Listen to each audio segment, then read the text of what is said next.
ಒಂದು ಯಾವುದೇ ಪಕ್ಷ ಆಗಲಿ ಅಥವಾ ಸರ್ಕಾರ ಆಗಲಿ, ಒಂದು ಸರ್ಕಾರ 5 ವರ್ಷವನ್ನ ಪೂರೈಸೋದು ಎಷ್ಟು ಚಾಲೆಂಜಿಂಗ್ ಟಾಸ್ಕೋ, ಯಾವುದೇ ಒಂದು ಪಕ್ಷ ಆಗಿರಲಿ, ಕಾಂಗ್ರೆಸ್ ಆಗಿರಲಿ, ಬಿಜೆಪಿ ಆಗಿರಲಿ, ಆ ಪಕ್ಷದ ಜವಾಬ್ದಾರಿಯನ್ನ ಹೊತ್ತು ಆ ಅಧ್ಯಕ್ಷ ಸ್ಥಾನವನ್ನ ವಹಿಸಿಕೊಂಡು ಆ ಪಕ್ಷದಲ್ಲೇ ಅಧ್ಯಕ್ಷ ಸ್ಥಾನದಲ್ಲಿ 5 ವರ್ಷ ಕಂಪ್ಲೀಟ್ ಮಾಡೋದು ಕೂಡ ಅಷ್ಟೇ ದೊಡ್ಡ ಚಾಲೆಂಜ್.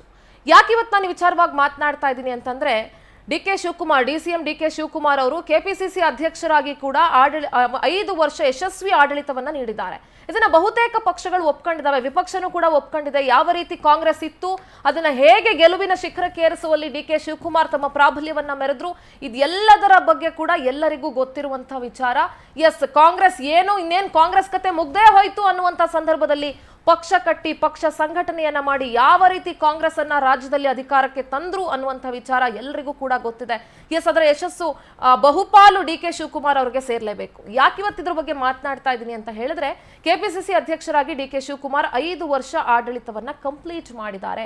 ಎಲ್ಲೋ ಒಂದ್ ಕಡೆ ಈ ಬಣಬಡದಾಟ ಮತ್ತೆ ಪವರ್ ಶೇರಿಂಗ್ ವಿಚಾರ ಬಂತು, ಅದರ ಬೆನ್ನಲ್ಲೇ ಈಗ 5 ವರ್ಷ ಕೂಡ ಕಂಪ್ಲೀಟ್ ಆಗಿದೆ. ಸಿಎಂ ಒಂದು ಸ್ಟೇಟ್ಮೆಂಟ್ ಕೊಟ್ಟಿದ್ರು ಸದನದಲ್ಲಿ, ಇನ್ನ 5 ವರ್ಷ ಅಂದ್ರೆ ಈ ಕಂಪ್ಲೀಟ್ ವರ್ಷ ನಾನೇ ಸಿಎಂ ಆಗಿರ್ತೀನಿ ಅಂತ ಹೇಳಿ, ಅಂದ್ರೆ 5 ವರ್ಷಗಳು ನಾನೇ ಮುಖ್ಯಮಂತ್ರಿ ಆಗಿರ್ತೀನಿ ಅಂತ ಹೇಳಿ.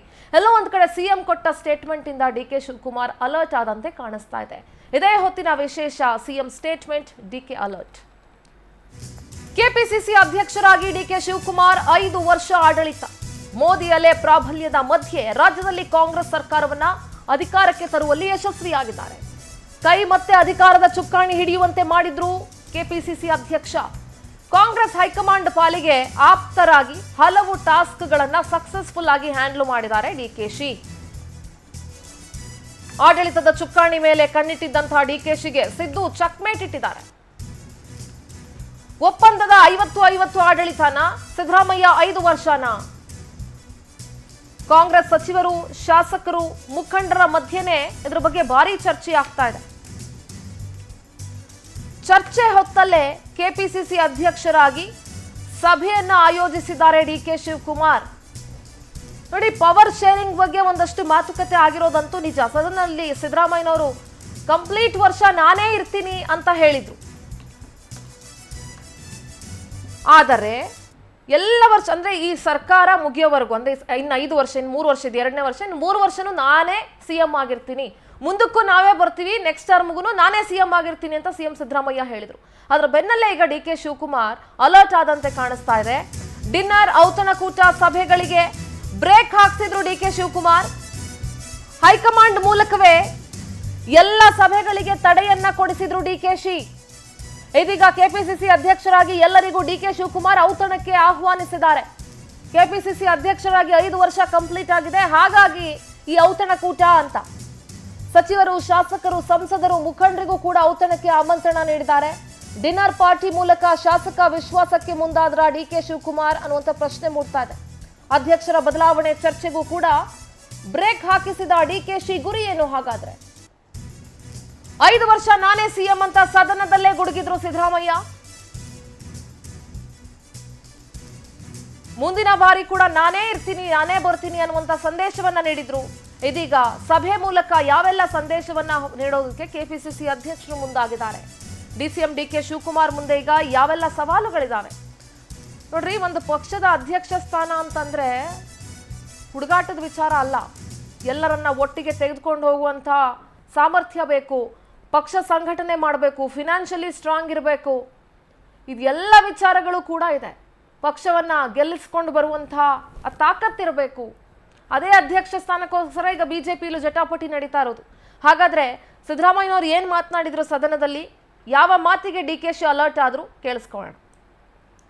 ನಮಗೆ ನಾನು ಅವ್ರನ್ನ ಬಹಳಷ್ಟು ಬಾರಿ ಅವ್ರು ಎಲೆಕ್ಟ್ ಆದಾಗ ನಾನು ಎಲೆಕ್ಟ್ ಆಗಿ ಬಂದಿದ್ದೀನಿ. ಅವ್ರು ಇದೇ ಅಧಿವೇಶನದಲ್ಲಿ ಬಂದಾಗ 2014ರಿಂದ 17-18 ಇದ್ರಲ್ಲ, ಬರ್ಕೊಳಪ್ಪ ಅಶೋಕ, ನಾನೇ ಪರ್ಮನೆಂಟ್, ಇನ್ನು 5 ವರ್ಷ ಅಂದ್ರು. ಕಾಣೆ ಆಗೋಟ್ರು. ಕಾಣೆ ಅಂತೆ ಮಾಯವಾದನೋ ನಮ್ಮ ಶಿವ ಅಂತೇಳಿ ಕಾಣೆ ಆಗೋದು. ಇವಾಗ ಮತ್ತೆ ಹೇಳ್ತಾವ್ರೆ ನಾನು ಬರ್ತೀನಿ ಅಂತ. ಅದೇ ಎಲ್ಲರೂ ಯಾರು ಅದಕ್ಕೆ ನಾನು ಹೇಳೋದು ಅಂದ್ರೆ ಒಂದೇ ನಿಮಿಷ ಮುಖ್ಯಮಂತ್ರಿಗಳು ಒಂದೇ ನಿಮಿಷ ಕಾಣಪ್ಪ. ನನ್ಗೆ ಒಂದೇ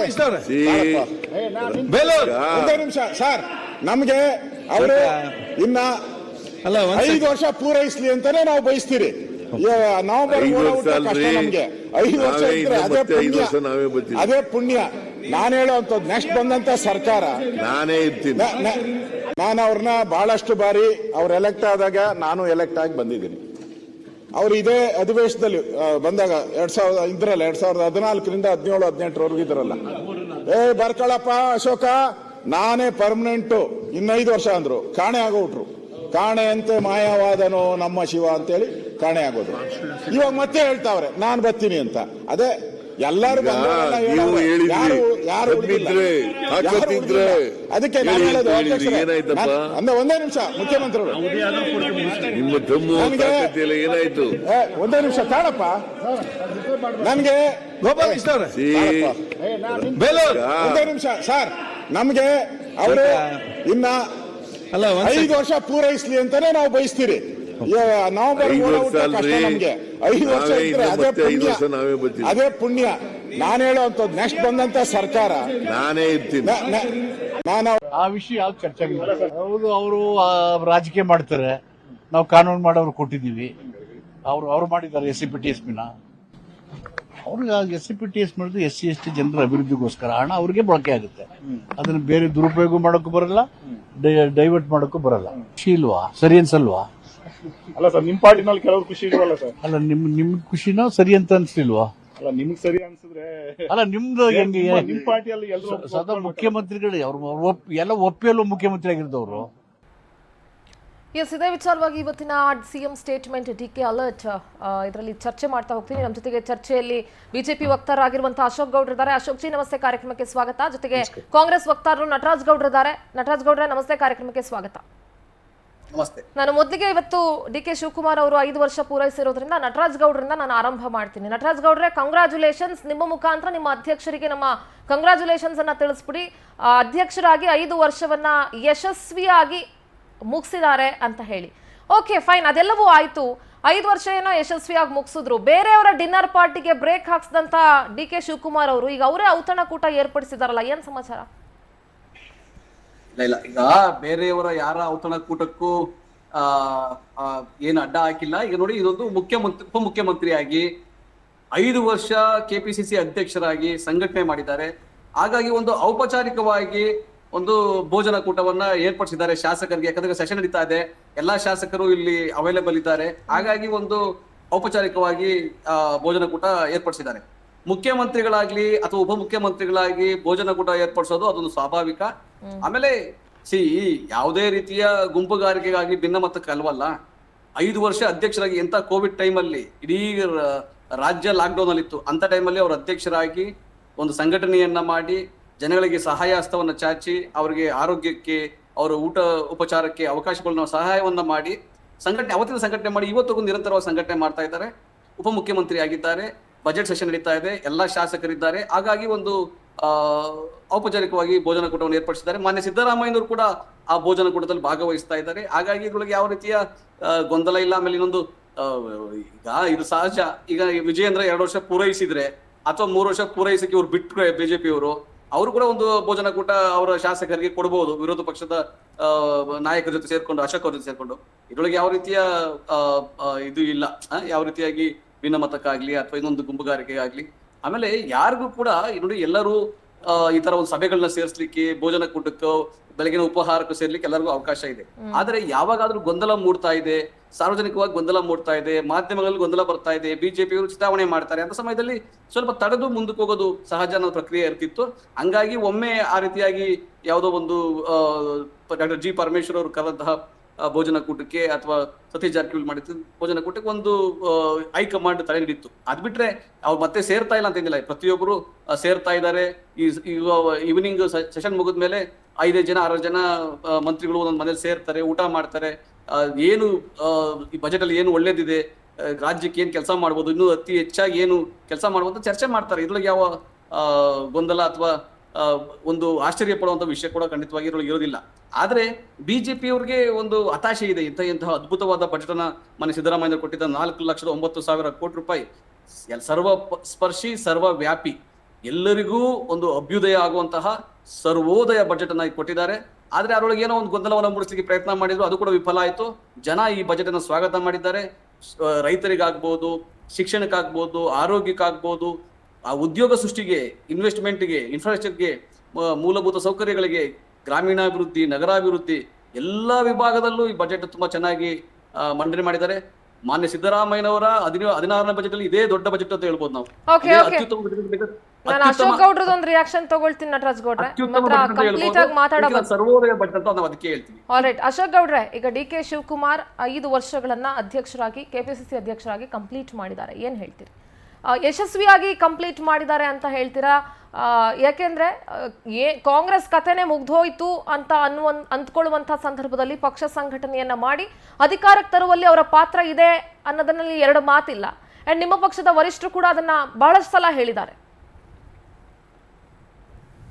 ಹೌದು ನೋಡಿ, ಒಂದೇನು ಅಂತಂದ್ರೆ ನಾವೇನ್ ಡಿ.ಕೆ. ಶಿವಕುಮಾರ್ ಅವರ ಸಂಘಟನಾ ಚಾತುರ್ಯತೆ ಇದೆ, ಅದನ್ನ ನಾವೇನ್ ಅಲಗಳಿತಾ ಆದ್ರೆ ನಮ್ಮ ನಟರಾಜ್ ಗೌಡ್ರು ಮಾತಾಡ್ತಾ ಹೇಳ್ತಾ ಇದ್ರು ಇದೊಂದು ಅದ್ಭುತವಾದ ಬಡ್ಜೆಟ್ ಅಂತ ಹೇಳ್ಬಿಟ್ಟು.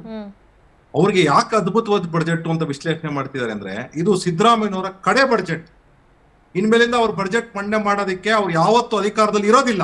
ಅದರಿಂದಾಗಿ ಇದು ಕಡೆ ಬಡ್ಜೆಟ್ ಆಗಿರೋದ್ರಿಂದ ಕಾಂಗ್ರೆಸ್ಸಿಗರಿಗೆ ಎಲ್ಲರಿಗೂ ಇನ್ಸ್ಟ್ರಕ್ಷನ್ ಬಂದ್ಬಿಟ್ಟಿದೆ. ಭವಿಷ್ಯದ ಹಿಂದಿರುವ ನಿಮ್ಮ ಆಸ್ಟ್ರಾಲಜಿಯ ಒಂದು ಇದೇನು ಅಂತ